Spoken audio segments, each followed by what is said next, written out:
तर केंद्रीय गृहमंत्री अमित शहा यांनी सहकुटुंब लालबागच्या राजाचं दर्शन घेतलं।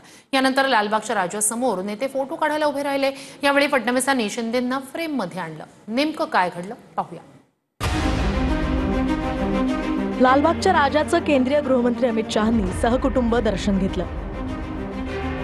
अमित शहा त्यांच्या नातवाला घेऊन लालबागच्या राजाच्या मंडपात आले।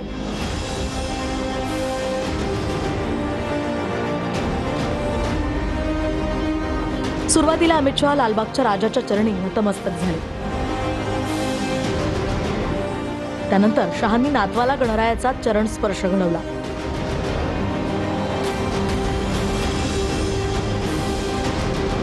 यावेळी आयसीसीचे अध्यक्ष आणि शहांचे पुत्र जय शहा सुद्धा उपस्थित होते। शहांच्या दर्शनानंतर एकनाथ शिंदे आणि फडणवीसांनी राजाचं दर्शन घेतलं। यानंतर लालबागच्या राजासमोर नेत्यांनी फोटोही काढला। मात्र यावेळीही फडणवीसांना शिंदेंची आठवण होती।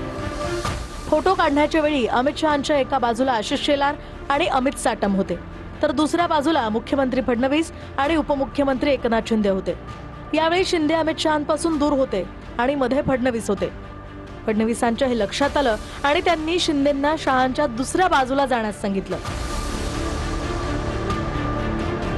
त्यानंतर शिंदेंनी शहांच्या दुसऱ्या बाजूला उभ्या असलेल्या आशिष शेलार यांना बाजूला केलं आणि शिंदे शहांच्या शेजारी उभे राहिले।